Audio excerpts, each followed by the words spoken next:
all of that kind of came into. So the idea started to form, but it wasn't ready for a book yet.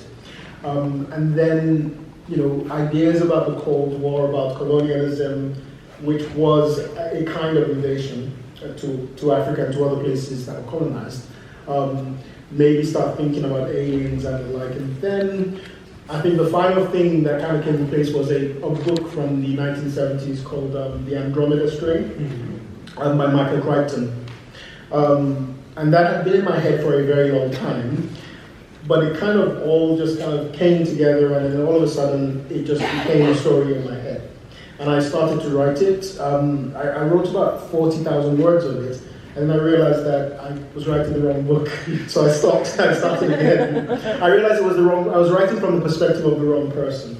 So I stopped that, deleted that, and then I spent a lot more time on the main character, thinking about the main character, who he was, why he was, and everything.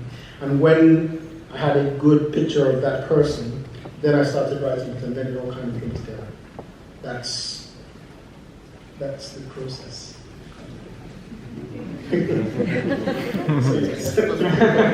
Bueno, en primer lugar, muchísimas gracias por estas amables palabras de presentación. La verdad es que creo que la novela lo que refleja es el cacao mental que llevo, todo lo que me pasa a mí por la cabeza, y es que me interesan las historias y la información que procede de fuentes muy distintas. Realmente leo absolutamente de todo, me encanta el acto de leer, y no solo leo ciencia ficción o fantasía, sino que me gustan mucho también las novelas de espías o las novelas negras. Por ejemplo, parte de la inspiración para Rosaleda viene de los archivos de la CIA. La CIA ha ido desclasificando archivos que eran secretos hasta ahora, y me los he leído porque la verdad es que me va ese rollo, a mí me interesan estas historias. Y hay un montón de experimentos que se hicieron en los años 70 por parte de la CIA para tratar de ver si era posible llevar a cabo el control mental de una persona y la lectura de mentes. Son una especie de telepatía, son unos experimentos que llamamos experimentos MK Ultra.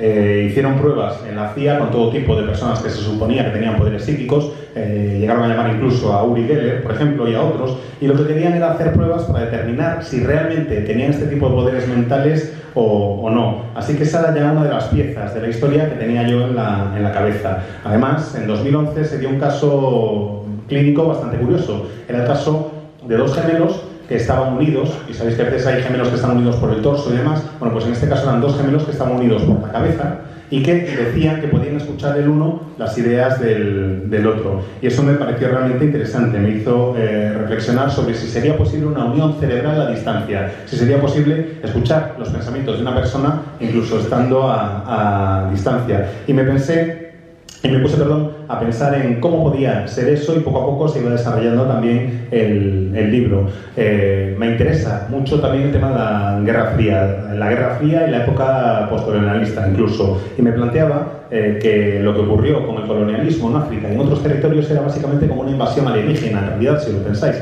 porque eran gente de cultura ajena que llegaban a invadir esos territorios. Y el último eslabón de esta cadena, la última pieza de este puzzle, si queréis, es una novela de los años 70, creo que se llama La cepa Andrómeda, que es de Michael Crichton, y es el elemento final que faltaba para tener el relato listo. Pues eso creía yo, porque me puse a escribí un total de 40.000 palabras, y me di cuenta que me había equivocado, que no estaba contando la historia desde la perspectiva del personaje que tenía que contarla, que estaba contándolo desde la perspectiva de la persona equivocada. Así que me paré, borré absolutamente todo lo que llevaba hecho hasta ese momento y me puse a pensar en el protagonista, en quién era, en qué le motivaba, en por qué hacía las cosas que hacía, y eso me sirvió para entender correctamente lo que tenía que hacer. Y bueno, aquí tenéis, ese es todo el proceso. Has dicho que la elección del personaje fue fundamental para poder completar la escritura de la novela, y precisamente otra de mis preguntas tenía que ver con este personaje que es el protagonista de Rosalera, Kaaro, que es un personaje que podríamos decir que no es el más amable de los personajes que uno puede encontrarse. Es una persona un poco distante, un poco mal hablada, un poco asocial, y sin embargo, a pesar de todo esto, el lector consigue identificarse con ese personaje. Pasa un poco también en la serie de novelas cortas de Molly Southorne. Molly Southorne bueno, el título de la primera novela es Los asesinatos de Molly Southwell, bueno, pues ya os podéis imaginar, y sin embargo también consigues que el lector se identifique y empatice con ese personaje. Quería saber entonces, por un lado, por qué estos personajes que son antihéroes de alguna manera, y cómo consigues hacer que el lector se identifique con ellos a pesar de todos sus defectos. There's slightly different reasons for the two characters, slightly different. I'll talk about Molly first because it's easy. It's a shorter conversation with Molly. The thing with Molly is that she is both the murderer and the victim. Mm-hmm. So we empathize with victims. So no matter how brutal the things she does turn out to be, because visually and psychologically she is killing her own self, we forget the things she is doing and we empathize with her. Part of the problem is in the second book, it's reversed a little bit. And I can't go too much into it without exposing the plot of the second book, but talking strictly about the first book, we know that she is a victim, and part of the thing is it starts when she is a child, so she's innocent. So we as the reader, we tend to identify with innocence, and we identify with a victim. You know, we feel sympathy for them, and we feel empathy with them because we've all been children, and to some extent we've all been victims of something.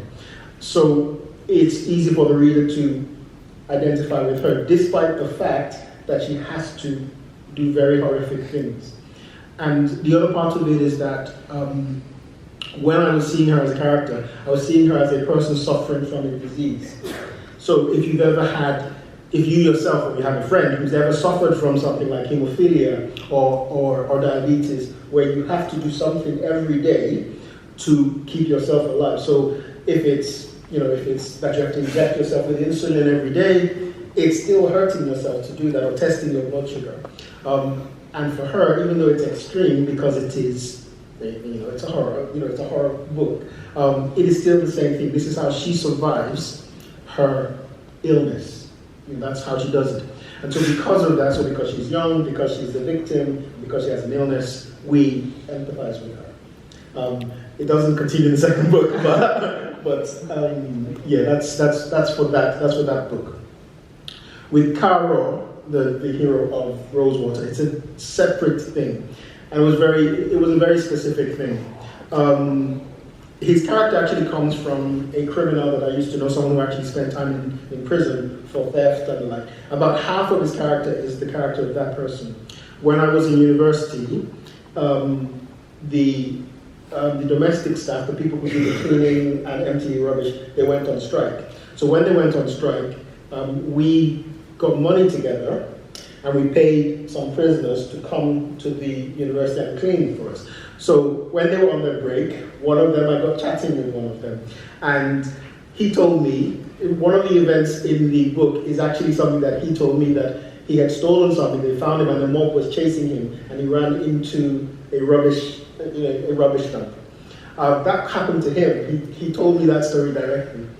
And it was joined with someone else. But what I found is that because of the kind of person he was, it would be difficult for people to understand. But that's why I wrote it in first person. So for everything he does, you can think of the reason because you are in his head in the same way that he is able to read the minds of other people. So the reader is actually a mind reader as well. The reader is reading his mind while he is reading other people's minds.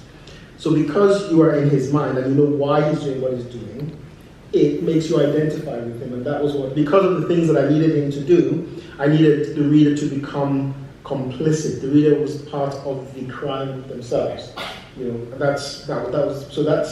So it's separate, but it's a similar reason, yes.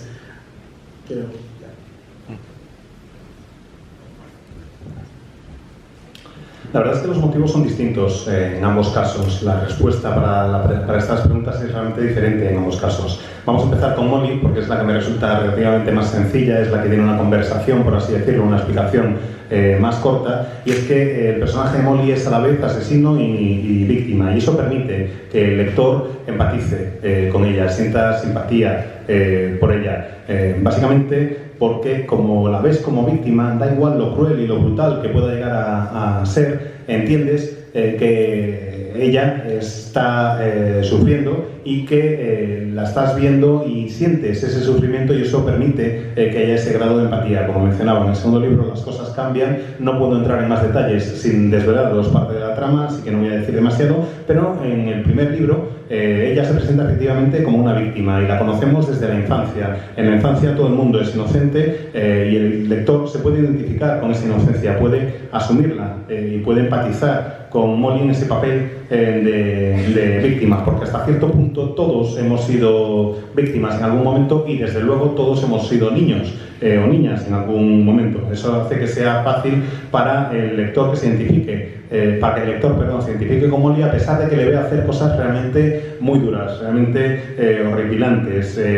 Yo concebía al personaje mientras lo escribía como alguien que tiene una enfermedad, como alguien que tiene que hacer lo que hace porque tiene una enfermedad. No sé si alguno de vosotros tiene una enfermedad o conoce a alguien que tenga una enfermedad como la hemofilia o la diabetes, que les obliga a pincharse cada día o a tomar una medicación cada día para poder sobrevivir. Bueno, pues en parte eso es lo que le ocurre a Molly.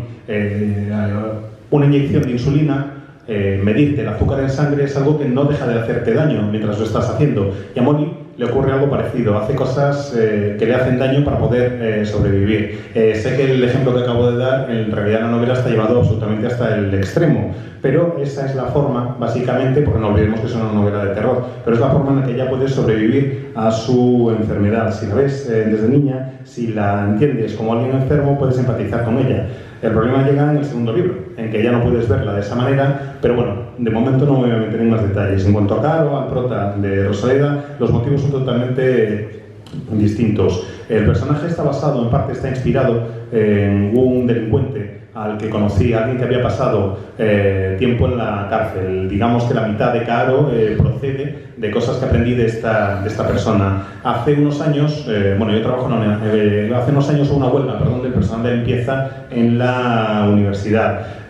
Y para solventar las dificultades que eso nos planteaba, se decidió que le íbamos a pagar a una serie de presidiarios para que vinieran y llevaran a cabo las tareas de limpieza. Y el caso es que yo acabé empezando a charlar con uno de ellos cuando hacía sus pausas mientras estaba trabajando. Y él me contó al pie de la letra una de las escenas que aparece en la novela. Hay una escena en Rosaleda en la que al protagonista le persigue una multitud enfurecida y escapa de esa multitud tirándose a un vertedero de basura. Bueno, pues exactamente lo mismo le había pasado a este hombre.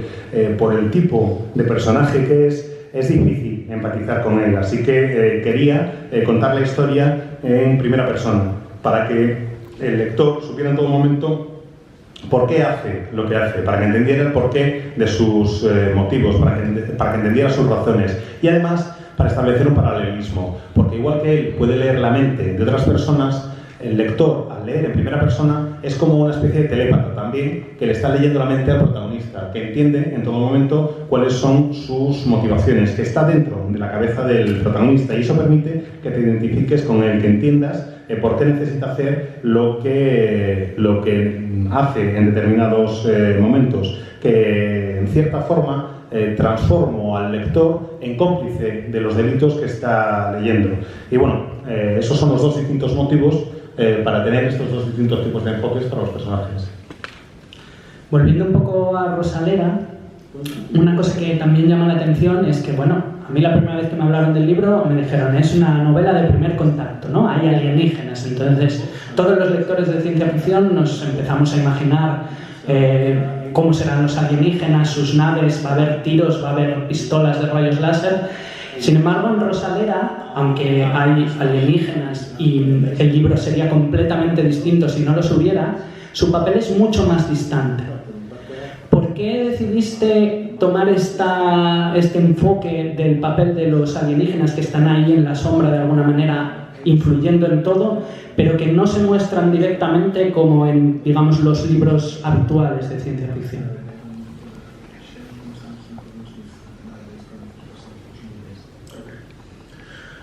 So what I have read and enjoyed science fiction, as a child and all that, and growing up, I've always read it. I've always thought that if you ever get actual aliens, they're not going to look the way we think they look.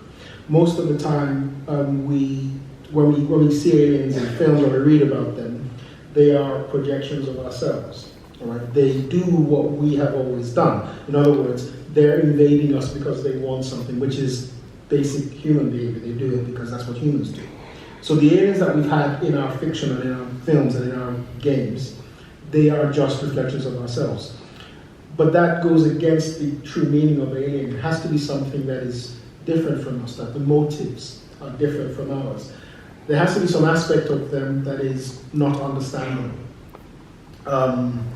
And if you put them, for example, in a spaceship, that is no different from having a German submarine approaching our shores and trying to fire weapons on us. It's the same thing. I deliberately didn't want to go into the whole normal thing of having spaceships here and then we will have our own defenses and we'll fire at them and they'll fire at us, because that's just regular war and it's not so much of a difference. I deliberately wanted to have a different view of how aliens would encounter us. And I go further with that in Roosevelt Insurrection and finally Redemption. The idea is that if they are different from us, and if they can find their way to us, then they must be more advanced than we are. Their strategy will be a lot more evolved than trying to recreate World War II, like many science fiction films do, or the Vietnam War, like the film Aliens did. I don't want to recreate that. There are enough books that are doing that. I had to approach it from a different perspective because I would get bored. It's boring to do the same thing. You have to do something that hasn't been done. There is no point creating anything if it already exists in the world. At least that's what I try to think of. So if I'm going to approach anything, I want to approach it from a way that I haven't seen yet. That was my reason.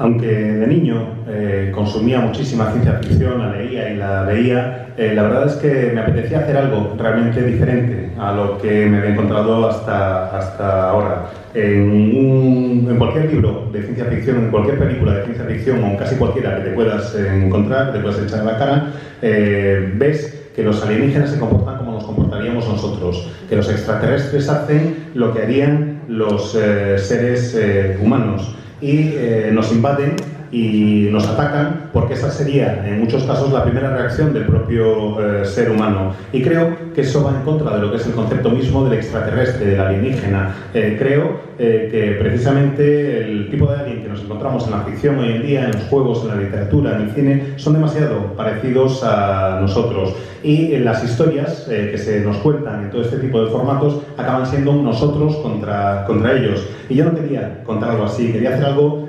distinto, porque si hacía esto que os acabo de describir, me daba igual que fueran alienígenas, los protagonistas o los que estuvieran en la historia, que fuera una situación distinta. Si incluía una nave extraterrestre, me da igual que fuera una nave extraterrestre que fuera un submarino alemán que está a punto de atacar nuestra costa con sus armas y que nos dispararan.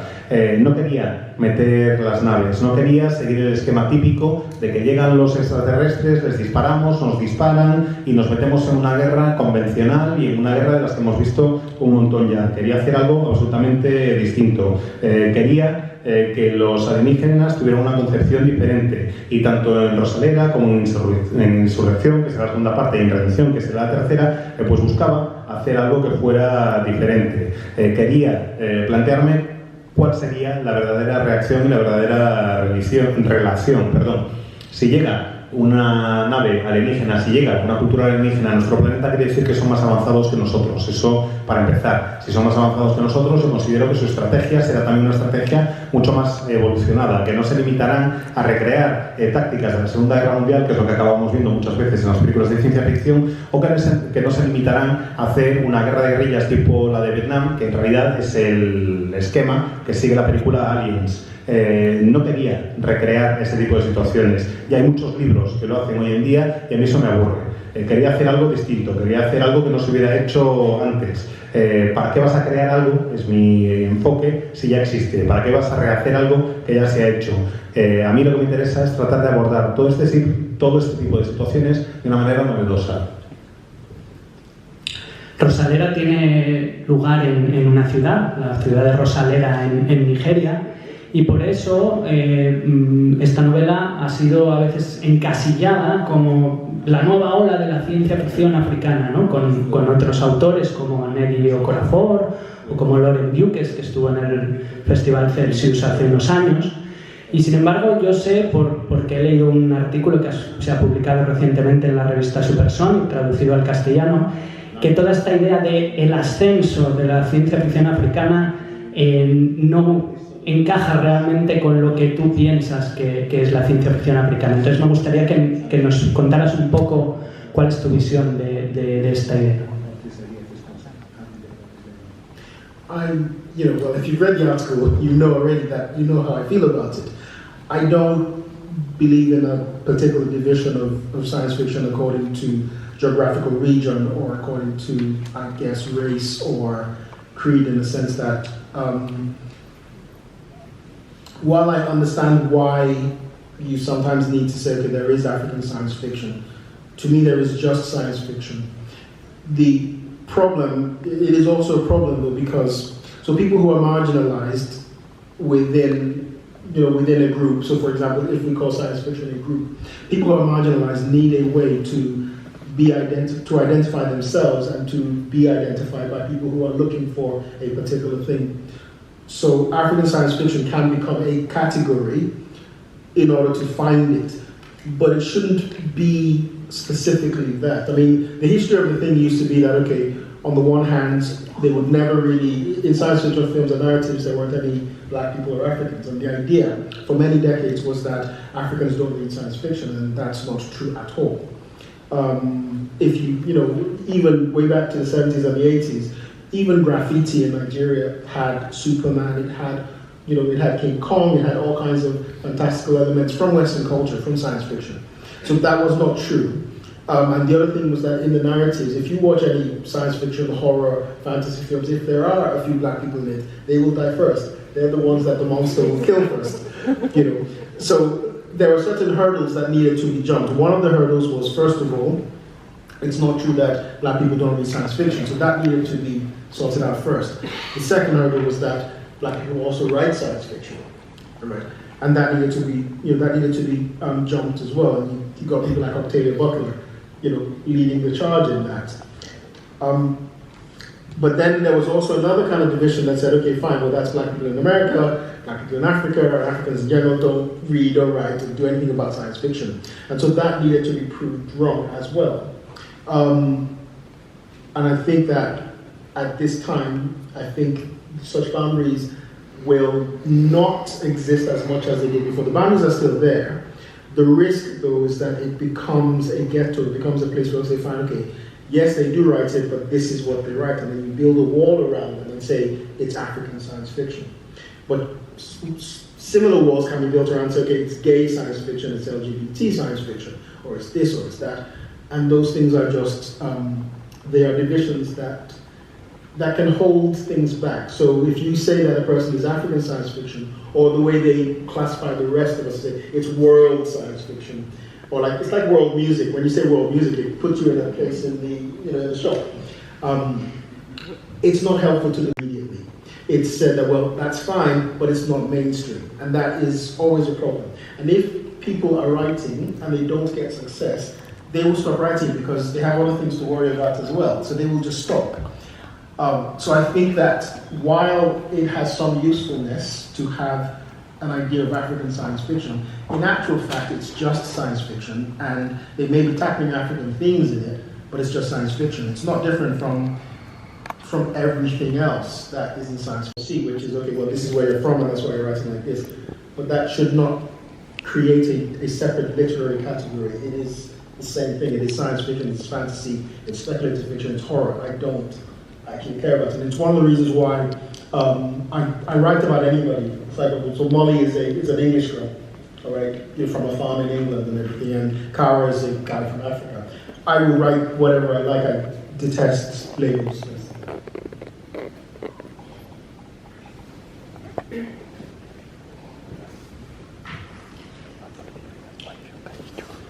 Bueno, si has leído el artículo, desde luego ya sabes cuál es mi opinión al respecto de la pregunta. Yo no creo que tenga que existir una diferenciación o una categoría en el mundo de la ciencia ficción basada en cuestiones geográficas, de raza o de religión. Entiendo el porqué de la necesidad de que haya gente que use ese tipo de etiquetas. Entiendo que haya gente que hable de ciencia ficción africana porque les conviene en cierta forma, porque les resulta útil. Pero para mí se trata simplemente de ciencia ficción. Si tú tienes un grupo marginalizado, tiende a buscar un factor que les defina. Si pensamos en la ciencia ficción como una comunidad, como una sociedad, hay una serie de etiquetas para los grupos marginalizados que les permite identificarse y que los identifiquen al mismo tiempo. Y eso crea categorías, pero esas categorías a mí no me acaban de gustar y no me acaban de convencer. No creo que por ser negro o de origen africano tenga que pensarse que escribo o que se escribe una ciencia ficción negra. No creo que haya o africana, no creo que haya una serie de ideas que sean propias de ese estilo de ciencia ficción por origen geográfico. Y creo que no es cierto. A veces se tiene la idea de que en África no se leía ciencia ficción, que no teníamos acceso a la ciencia ficción, que no se consumía ciencia ficción. Y no es cierto. En el graffiti, en Nigeria, en los años 70 y 80, teníamos acceso a todos los grandes estrenos y veíamos las películas de Superman o de King Kong, muchos elementos de la cultura occidental. También es verdad que en todas esas películas, en casi cualquier película que veas hoy en día, si es una película de terror sobre todo, y hay personajes de raza negra, van a ser los primeros en morir, van a ser los primeros a los que se cargue el monstruo, y eso lo sabemos todos, y es así y nada más. Es impepinable. Y eso tampoco me gustaba. Creo que había toda una serie de trabas que superar cuando empecé a pensar en todo este tipo de categorías y de conceptos. En primer lugar, había que superar la idea o el concepto de que las personas de raza negra no leen ciencia ficción. Es mentira. Eso no es verdad. También había que superar una segunda traba, que era que las personas de raza negra no escriben ciencia ficción. No es cierto. Hay gente que lleva haciéndolo un montón de tiempo. Tenemos, por ejemplo, a Octavia Butler como una de las principales adalides en ese sentido y que ha ido abriendo camino para mucha gente. Y entonces, una vez superas la traba de lo de la raza, te encuentras con que mucha gente que dice, bueno, vale, es verdad, se consume ciencia ficción, pero solo las personas de raza negra de origen norteamericano. En África, no. Y tenemos que demostrar lo equivocado de esa información. Más que nada, considero que es una información equivocada y que es peligrosa porque si admites la existencia de ese tipo de etiqueta, estás creando automáticamente una serie de límites y esos límites entrañan siempre un riesgo. Estás creando una especie de gueto. No te puedes salir de allí. Tienes una etiqueta que te permite decir, vale, este tipo que escribe, o esta persona que escribe ciencia ficción, como es de origen africano, es ciencia ficción africana y metes todo absolutamente en el mismo saco. Eso no funciona. Es lo mismo que si me dices que hay una etiqueta que es de ciencia ficción gay o de ciencia ficción LGBT. Hay muchos más elementos. Este tipo de etiquetas, al final, lo que sirve para identificar, también sirve mucho para restringirte. No te permiten desarrollar exactamente el tipo de historia que quieres contar. Y os doy un ejemplo que a lo mejor os permite entenderlo mejor. Cuando hablas de la categoría World Music o músicas del mundo en una tienda de discos, sabes automáticamente el tipo de estantería en el que te van a meter. Ese es un cajón desastre en el que te encuentras con otros muchos grupos que llevan el mismo tipo de etiqueta. Y aunque está bien el que sirva para identificar en cierta forma, lo que no me gusta es que pueda restringir el acceso general al público a ese tipo de obras. El que sea una etiqueta que limite el alcance comercial de la obra que estás escribiendo. Tienes que escribir básicamente lo que quieres escribir y si no, si no consigues superar trabas, si no consigues tener cierto éxito, va a haber muchos escritores que tienen muchas cosas que pueden aportar, que son interesantes, que acaban por dejarlo, si se ven limitados por este tipo de etiquetas. Como digo, yo creo que entiendo la utilidad del concepto de ciencia ficción africana, pero en realidad a mí no me importa, lo que me interesa, lo que quiero, es que se hable en realidad de ciencia ficción exclusivamente. Ciencia ficción que trata toda una serie de temas y ciencia ficción a secas, sin ponerle apellidos ni nada por el estilo. La literatura de género, por lo general, consiste, reduciendo mucho el concepto, en que sucede o acontece un suceso extraño que tiene una serie de consecuencias prácticamente inexplicables y que tú, como autor, tratas de explicar el impacto que pueden tener esos acontecimientos en el entorno en el que tienen lugar. Si lo explicas mediante el uso de la magia, estás escribiendo una novela de fantasía. Si lo explicas mediante alguna modificación de las leyes de la física, estás escribiendo ciencia ficción. Y por favor, antes de meterme en el berenjenal, de empezar con el debate de si esa es la diferenciación o no, permitidme que os diga simplemente una definición en esta charla y ya está. No quiero meterme ahora en el debate, estoy simplemente tratando de dar 4 pinceladas. Lo que quiero es que se decida si lo que estás haciendo es una obra de género y nada más. Si escribes, simplemente ya decidirá luego el lector si es ciencia ficción, fantasía o terror. Que no pongamos más categorías, que no pongamos más dificultades, porque hace que sea realmente muy difícil. Yo escribo de lo que me da la gana. Mis protagonistas son de orígenes absolutamente dispares. Molly, por una parte, es una chica de raza blanca que vive en una granja en el Reino Unido, y Kaaro es un delincuente nigeriano. Odio fervientemente el que se pongan este tipo de etiquetas que limiten. Bueno, se nos está acabando el tiempo, es la verdad un placer hablar con Tate Thompson, estaríamos toda la tarde. Y simplemente para terminar quería, una pregunta muy rápida acerca de la serie de Molly Southwell. He leído, y me ha alegrado muchísimo porque creo que es una gran noticia, que hay una posibilidad de adaptarla a la televisión. La verdad es que yo lo veo como una serie que puede ser excelente y me gustaría saber, hasta qué punto eso está avanzado y cuándo podría ser una posible fecha para que nos llegue esa serie de televisión.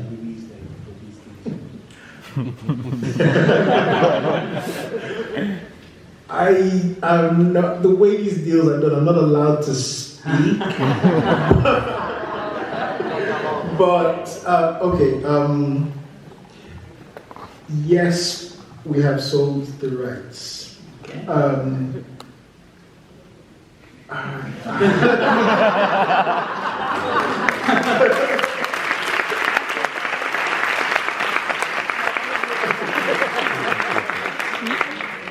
I can probably say it is more likely to be a television show than a film. Oh. But that is all I can say. It's a fair answer. Bueno, creo que no hace falta mucha traducción, simplemente decir que es más probable que sea una serie de televisión que una peli. Pues muchísimas gracias de nuevo a Tate Thompson. Recordad que va a estar ahora firmando. Tenéis Rosalera. Si leéis en catalán tenéis Los asesinatos de Molly Southwell. Perdonad que no lo diga en catalán, pero no lo sé decir. Y tenéis, creo, también copias de sus libros en inglés y él estará encantado de firmarlos. Por favor, un aplauso para...